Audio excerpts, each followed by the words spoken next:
Nolan, I'm sure more often than not, when people come in, they want to know, can I retire? And they think that it's based solely off of a number. Is that what they should be looking at?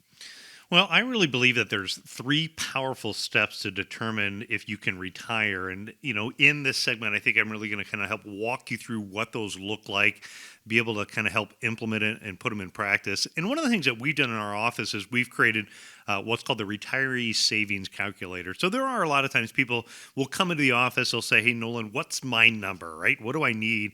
Hmm. Is it $1 million? Is it 500,000? Is it $2 million?"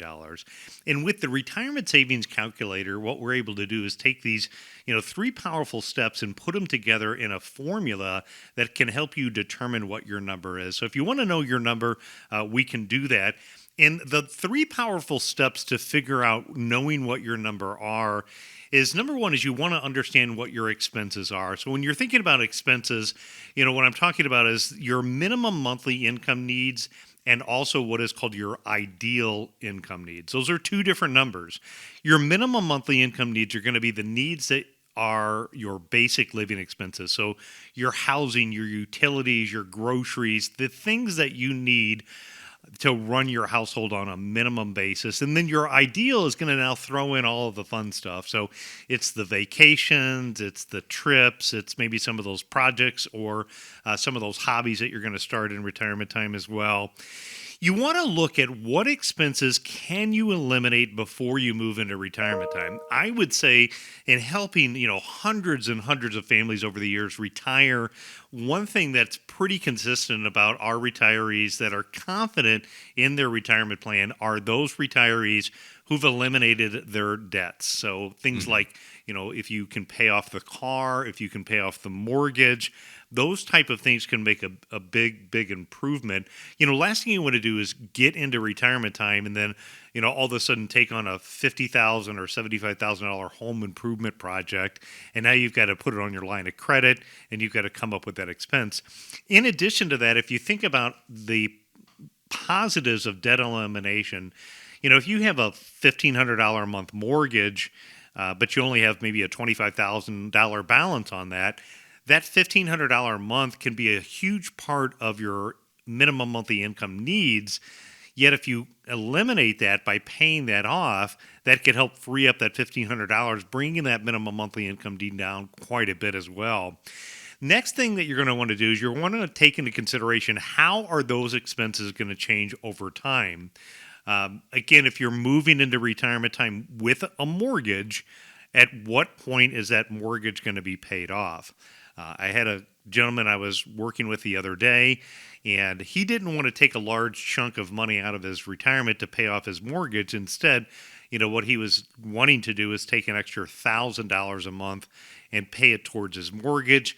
We ran an updated amortization schedule based upon what his current balance was when he took out his loan and his interest rates.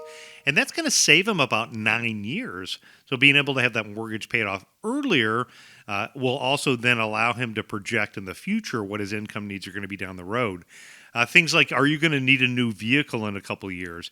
You also want to factor in things like inflation. Things are going to get more expensive, so you want to have some type of bucket of money that's designed for some of these things that come up in the future. Those knowns like inflation, I would recommend that you have a pay raise bucket of money for those.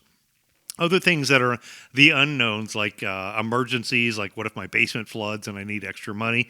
Having a $50,000 or so emergency type of an account can cover probably 80% of the emergencies that come up. The number two powerful step to take is to shift money to build up that reliable income.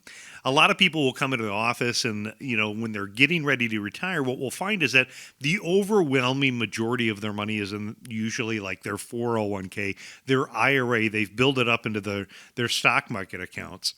And I think that's great for growing your money. That's what you really wanted to do when you get to this point is grow, grow, grow. But keep in mind, all roads lead to income. And so as you move into retirement time, as income becomes more of the priority, not saying that growth is not, but income more of the priority, shifting those assets over. In looking at those reliable income sources, what I want you to do is I want you to add up your Social Security, a pension, if you have a pension income, and any other sources of income that are considered reliable. Maybe it's like dividends and interest you could have, or income that you get from like non-market risk investments. Maybe it's rental income. And add that up.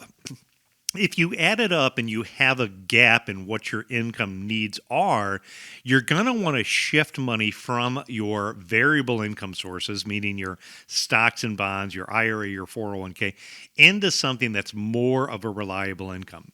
I'll give you a specific example. If your goal is to have $5,000 a month as a minimum monthly income goal, when you factor in the amount of Social Security that you and your spouse get, and let's say you don't get a pension or other sources of income, so between the two sources of income for Social Security, there's $4,000 a month. That leaves you with $1,000 a month of a gap. What you're going to want to do is you're going to want to shift money out of investments that have risk, so out of stocks and bonds, into something that's non-market risk. In my opinion, what you want to have is at least 5 years worth of money set up. So in this case, if you need $1,000 a month over 5 years, that's 60 months. You could put $60,000 in a bucket of money. The reason I like doing this is it's going to give you a plan B, meaning that in sequence of returns, when you get ready to retire, one of the worst possible things that could happen to you is that the market crashes right away, right after you retire.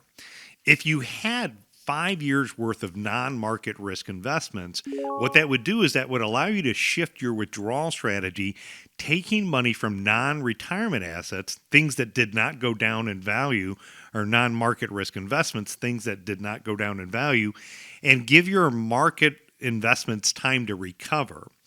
You could extend that out for a longer period of time. Having 10 years worth of money, depending upon your financial assets, might be a great idea. So maybe you want to have $120,000 of money in that bucket.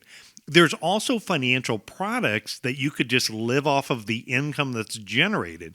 So again, you could determine how much money you need to put into a certain investment to generate $1,000 a month of income, and whether that's a non-market risk CD, it could be a money market account, could be a fixed annuity, could be a variable annuity, could be a fixed index annuity with an income rider, could be some type of alternative that generates income.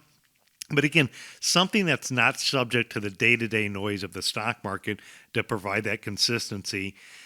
Then you want to create a bucket of money that's designed to give you a pay raise in the future. So if the goal is $5,000 a month, it's fair to say that in 5 to 10 years from now, $5,000 a month is not going to cut it. So Right. having a bucket of money that is designed to give you a pay raise in 5 or 10 years from now could be really good. You want to use the variable sources, again, like your stocks and bonds. That's going to be money that you use for the fun stuff in life. Items that you have more control on your spending dependent upon the market conditions. In those years where the market does great, those are the years to take those extra trips to Disney World or the Viking River cruise. Make those big home improvement projects of the new deck and hot tub out back that you always dreamed of. And then when you have those years where the market is not performing well, maybe the market's underperforming, that's where you don't spend the extra money on the fun stuff. You kind of hold back because you don't want to send and sell those investments while they're temporarily down.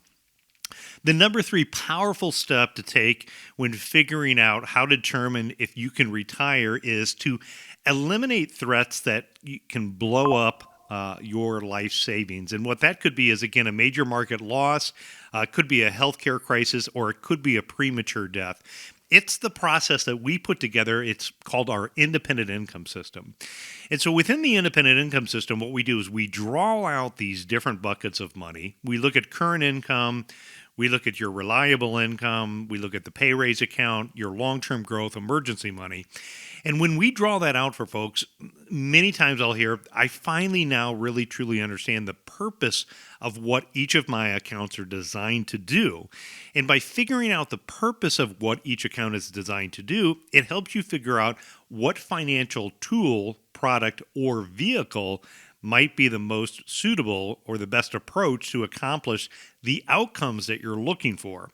That way you're not just chasing performance, you're chasing and looking at a specific goal or objective based upon the outcomes that you want to achieve.